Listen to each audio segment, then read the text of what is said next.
제가 오늘 설교보다도 이분의 간증을 제가 좀 전해드릴 텐데요. 잘 들으세요. 지금 이 영상은 로마 연합교회에서 이 김지혜 씨가 헌금송을 한 거예요. 근데 여러분, 로마 연합교회, 한인교회가 전 세계에 있는 한국인이 다니는 교회 중에서 찬양대가 제일 수준이 높은 교회입니다. 왜냐하면 이 로마 연합교회는요, 우리나라의 많은 성악가들이 이탈리아로 유학 가잖아요. 그 유학 간 성악가들이 출석해서 찬양대를 이루고 있어요. 그래서 이 찬양대 출신들이 우리나라의 대학에 성악가 교수로 많이 들어와 있습니다. 그러니까 우리나라 최고의 실력가들이 유학을 가서 신앙생활하면서 찬양대를 이룬 곳이 로마 연합교회예요. 이 교회에 재미있는 일화가 있는데, 주일이 되면 있잖아요. 예배를 드리면 얼마나 이 찬양이 은혜스러운지 지나가던 관광객들이 이 찬양 소리를 듣고 교회를 들어온다는 거예요. 그래서 은혜를 받고 가는 분들이 많은 교회가 이 로마 연합교회입니다. 그러니까 이 로마 연합교회에서 봉헌송을 한다? 그러면 그 사람은 실력이 인정된 사람이에요. 근데 아마 좀 클래식 음악을 많이 들으신 분은 이분의 찬양이 조금 불안하다는 것을 느끼셨을 거예요. 찬양이 생각보다 전문적인 그런 성악가 치고는 조금 상당히 불안하다는 걸 느끼셨을 거예요. 근데 제가 이 영상을 택한 중요한 이유는 여러분들이 영상이 잘 안 보이셔서 모르겠는데, 이분의 찬양하는 모습, 얼굴이 너무나 은혜스러웠기 때문입니다. 이분보다 더 찬양을 잘한 많은 영상들이 있지만 이분의 영상이 은혜가 됐던 것은 찬양하는 이분의 얼굴이었어요. 근데 얼굴을 보는데 너무나도 틀린 거예요. 정말 은혜 받은 사람의 얼굴을 띄면서 찬양을 해서 제가 은혜를 많이 받았습니다. 그리고 나서 이분이 도대체 어떤 분일까? 로마 연합교회에서 특송을 할 정도였으면 분명히 한국에 와서도 상당한 활동을 하고 있을 텐데 라는 생각 속에서 저분을 한번 인터넷에서 찾아봤어요. 그러면서 이분에 대한 기사가 쭉 뜬 것을 발견했는데, 이 김지혜 석가모는 연세대학교 성악과에 합격한 사람입니다. 수석으로. 그런데 안타깝게도 연세대학교 성악과에 입학한 이후에 목에 갑상선에 비대증이 생겼어요. 여러분, 성악가가 갑상선에 비대증이 생기면 노래를 제대로 할 수가 없습니다. 근데 그 목을 가지고 대학 4년을 공부했어요. 수석으로 졸업했어요. 꿈이 있어서 유학을 가기를 원했어요. 그런데 이 갑상선 비대증이 점점 더 커져서 수술을 해야 되는 상황에 놓였습니다. 근데 유학을 가야 되는데 참 어렵잖아요. 그러니까 성악이라면 해외에서는 실기 점수가 굉장히 중요하거든요. 그러니까 혹이 점점 자라서 이제 노래하기가 굉장히 불편한 상황인데, 그럼에도 불구하고 이 김지혜 성악가가 그것을 감내하면서 기도하면서 유학을 준비했는데, 세시알리아에, 이탈리아에 있는 한 음악대학에 수석으로 합격했습니다. 그리고 그 아픈 목을 가지고 4년을 공부해서 만점으로 졸업을 했습니다. 그리고 난 다음에, 그러니까 이 유학 중에 찍은 영상이니까 그 아픈 목을 가지고 지금 찬양을 하는 거예요. 그러니까 그 찬양하는 음정이 생각보다 유난히 틀린다는 것을 평범한 사람도 들릴 정도로 불안했던 겁니다. 그렇지만 그 아픈 목을 가지고도 대학 생활을 하게 하시고, 그 다음에 유학길에 오르게 하신 그 하나님의 은혜는 여기까지 왔다는 그 마음을 가지고 찬양하기 때문에 이분의 얼굴이 해와 같이 빛났던 것이었어요. 근데 더 안타까운 것은 이렇게 만점으로 유학을 마치고 한국에 돌아왔는데 그 갑상선 비대증이 더 커져서 암으로 발전하고 만 거예요. 여러분, 갑상선 암이 되어서 그 암을 수술하게 되었습니다. 여러분, 성악가가 목을 수술했다? 다시는 노래를 부를 수가 없는 상황이 됩니다. 근데 그분의 그 기사를 보니까 하나님의 은혜로 그 목을 가지고 다시금 성악 활동을 하게 되었어요. 그래서 여러 특별히 기독교 계통에서 이분이 뮤지컬이라든지 이런 오페라에서 열심으로 활동하고 있다는 기사를 보았습니다. 저는 이분의 기사를 보면서 정말 은혜 아니면, 하나님의 은혜 아니면 살 수 없었던 인생이었고, 노래를 부를 수 없는 인생이었지만, 하나님을 의지하면서 모든 그 어려운 공부의 과정을 마치고, 이제는 하나님의 영광을 드러내는 믿음의 사람이 되었다는 거예요. 사랑하는 성도 여러분, 오늘 이 성악가만이 누릴 수 있는 은혜가 아니라 이 은혜는 이 자리에 나와 있는 저와 여러분들에게도 부어질 줄로 믿습니다. 아멘. 여러분, 이 은혜를 우리가 누리려면 어떻게 하겠습니까? 한 가지가 꼭 필요한 것은 바로 믿음입니다. 한번 따라합니다. 믿음. 따라합니다. 믿음으로만. 아멘. 여러분, 이 믿음으로 우리가 하나님을 의지할 때 이 김지혜 성악가처럼 우리는 험한 세상을 이겨가게 될 줄로 믿습니다. 아멘. 여러분, 오늘 아침에도 말씀드렸지만 이번 사순절 기간 동안에 은혜 아니면이란 이 찬양을 여러분들이 다 외웠으면 좋겠어요. 그래서 여러분들이 눈을 감고 이 찬양을 부르면서 찬양 가사 한마디 한마디에 담겨있는 그런 어떤 영적인 교훈들을 여러분이 깊이 새기는 사순절이 되시기를 바랍니다. 아멘. 오늘 본문 말씀 돌아가겠습니다. 잠언 20장 말씀 간단하게 여러분들에게 전하겠습니다. 잠언 20장의 주제를 택한 오늘 제목처럼 이렇게 정할 수 있습니다. 한번 따라합니다. 왕을 노하게 하는 것들. 자, 여기 오늘 잠언 20장 2절 말씀 보게 되면 왕의 진노는 사대의 부르짖음 같으니 그를 노하게 하는 것은 자기의 생명을 해하게 하는 것입니다. 그랬어요. 이때 왕은 누구를 가리키느냐? 솔로몬 왕을 가리키는 것이 아니라 여호와 하나님을 가리키는 거예요. 그러니까 다시 말하면 오늘 성경에서 말하는 왕을 진노하게 하는 것은 다른 말로 하나님을 진노하게 하는 것들이 이런 것들이다라고 오늘 성경이 가르쳐주고 있는 것입니다. 자, 1절 말씀 우리 한번 큰 목소리로 천천히 봉독합니다. 포도주는 거만하게 하는 것이요 독주는 떠들게 하는 것이라. 이에 미혹하는 자마다 지혜가 없느니라. 자, 왕을 진노하게 하는 것, 하나님을 진노하게 하는 첫 번째는 무엇이냐? 포도주와 독주에 취하여서 떠드는 것이다 라고 이야기하고 있습니다. 여러분, 사람이 왕 앞에서 누가 함부로 말을 하겠습니까? 그러나 술을 마시게 되면 그 사람이 잠시 정신을 잃고 왕 앞이라는 사실을 잃어버리고 제멋대로 짓거리게 되는 경향이 있다는 거예요. 여러분, 왕의 앞에서 말을 잘못하면 그 사람의 생명은 왔다 갔다 할 수밖에 없는 거예요. 그런데 우리 하나님을 믿는 저와 여러분들이 하나님이 살아계시고 오늘도 우리를 지켜보고 있다는 사실을 잊어버리고 마치 술 취한 사람처럼 세상 가운데서 제멋대로 떠드는 경우가 있다는 거예요. 근데 그 모든 말들을 하나님이 들으시고 그를 심판하신다는 게 오늘 말씀입니다. 자, 비슷한 말씀이 하나 나오는데 19절 말씀입니다. 19절 말씀을 다 함께 천천히 봉독합니다. 두루 다니며 험담하는 자는 남의 비밀을 누설하나니 입술을 벌린 자를 사귀지 말지니라.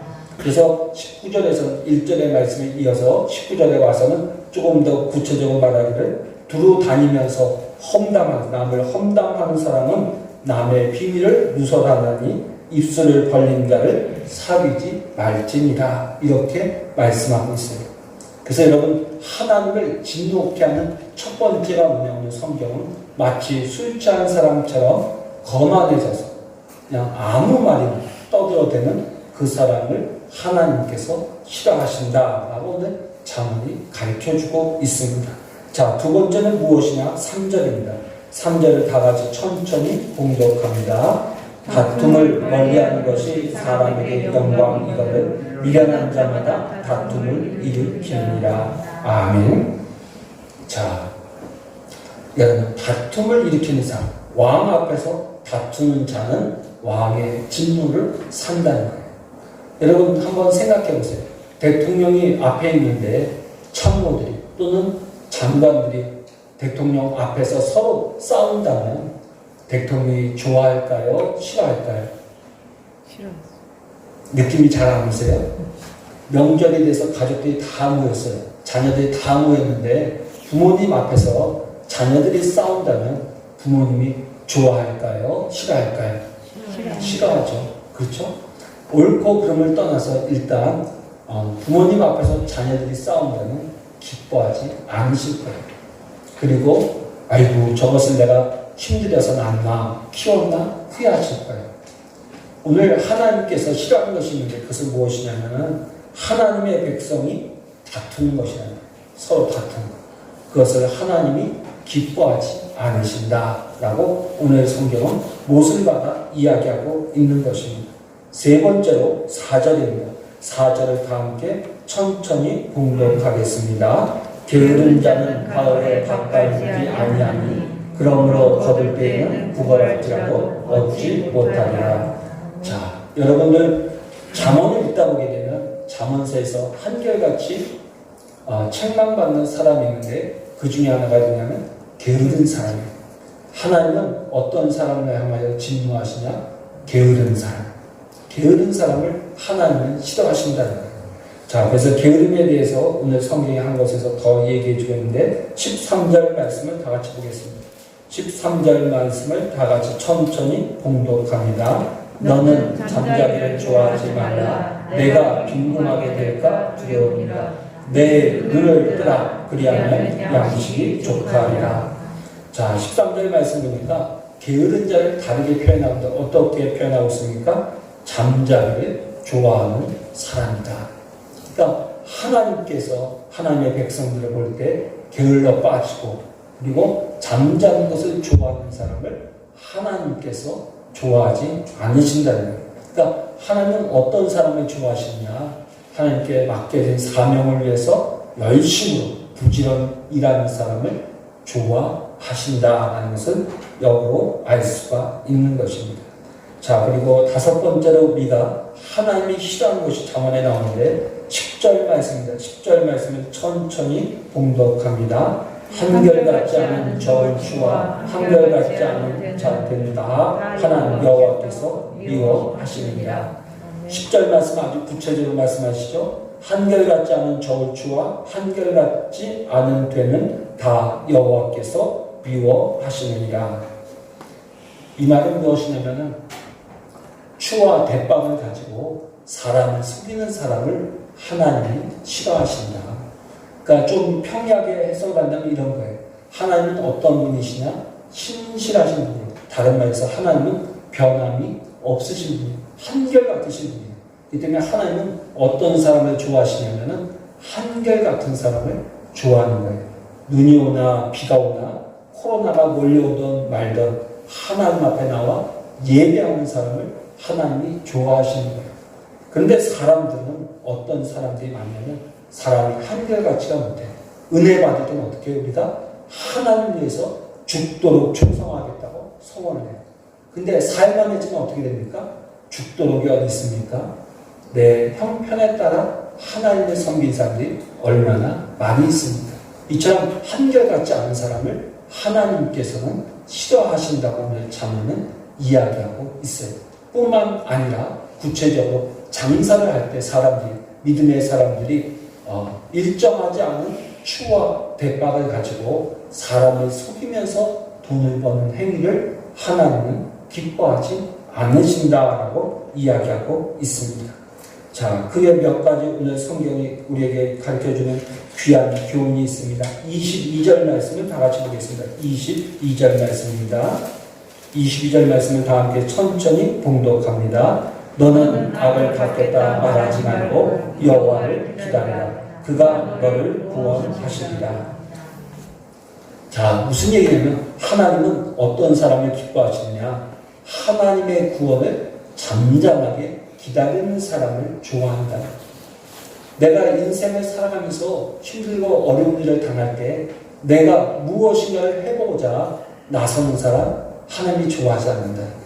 하나님께 모든 것을 맡기고 하나님의 인도하심을 기다릴 줄 아는 사람을 하나님이 좋아하신다. 근데 너무나도 많은 성도들이 우리가 하나님을 믿는다고 하면서도 하나님께서 악을 갚아주실 줄 믿고 기다려야 되는데 기다리지 못하고 내가 나서서 그 악을 징계하겠다고 나서다가 하나님의 징계를 받는 사람들이 있다는 것입니다. 사랑하는 성도님 잘 기억하셔야 돼요. 하나님께서 우리의 길을 인도하실 줄로 믿습니다. 그 믿음이 있다면 우리는 하나님의 도우심을 잠잠히 기다릴 수 있는 믿음의 소유자가 되어야 돼요. 그러한 사람을 하나님이 기뻐하실 줄로 믿습니다. 자, 그 다음에 우리 25절 말씀입니다. 25절 말씀을 천천히 봉독합니다. 함부로 이 물건은 거룩하다 하여 서운하고 그 후에 살피면 그것이 그 사람에게 덫이 되느니라. 자, 무슨 이야기냐면은 사람들이 은혜 받고 기분이 좋을 때 그냥 막 서원을 함부로 막 해요. 따져보지 않고 하나님 내 재산을 다 드리겠습니다. 내 생명을 바쳐서 주님을 위해 살겠습니다라고 하나님 앞에 기도해 놓고 나중에 가서 가만히 생각해 보니까 마음이 복잡한 거예요. 그래서 그 소원을 지키지 않는 사람들이 있는데 그것은 하나님의 화를 당하는 길이다라는 거죠. 탈무드에 보면 이런 이야기가 있습니다. 어느 집에 소를 키우는 집이었는데 경사가 났습니다. 여러분 소가 쌍둥이를 낳은 거예요. 소를 키워보신 분들은 알죠. 소는 잘 쌍둥이를 낳지 않습니다. 그리고 쌍둥이를 낳으면 새끼를 2마리를 낳으면 그건 큰 돈을 버는 거예요. 그래서 소를 키우는 분들은 송아지를 2마리 낳으면 경사라고 합니다. 그러니까 이 유대인이 소를 키우는데 어느 날 자기 소가 송아지 2마리를 낳은 거예요.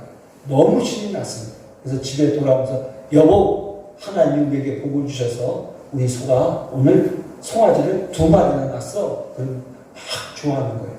그러면서 이 남편이 아내에게 말하기를 하나님 앞에 하나는 하나님 복 주신 거니까 한 마리는 하나님께 드리고 한 마리는 우리가 키웁시다. 이렇게 이야기를 했어요. 그러니까 아내가 남편에게 물은 겁니다. 여보, 그러면 어떤 송아지를 하나님 앞에 드릴 건데? 그러니까 그 남편이 머리를 극적이게 한 말이 우리 좀 생각해 봅시다. 그랬다는 거예요. 근데 며칠이 지나지 못해서 그만 송아지 한 마리가 죽고 말았습니다. 그러자 그 남편이 그날 집으로 돌아오더니 아내를 보면서 한 말이 여보, 내가 하나님께 드리려고 했던 송아지가 오늘 죽었어. 그러더라는 거예요. 그게 인간의 마음이라는 거예요. 그래서 오늘 25절 보면 함부로 이 물건은 거룩하다 하여서 하나님께 서원하고 하나님에게 드리겠노라고 하고 그 후에 살피면 그것이 그 사람에게 덫이 된다. 그러니까 너무나도 섣불리 하나님 앞에 서원하고 그 약속을 지키지 못하면 그것이 하나님께 화가 된다라고 오늘 자문이 가르쳐주고 있는 것입니다. 그래서 성경 말씀 보면 서원한 것이 내게 해로울지라도 지키는 것이 복이라고 이야기합니다. 그래서 여러분 우리가 신앙생활할 때 하나님 앞에 서원한 것은 반드시 해로울지라도 뭐예요? 하나님께 갚거나 지키는 것이 우리 신앙에 있어서 대단히 유익하다는 사실을 다시 한번 꼭 기억하시기를 바랍니다.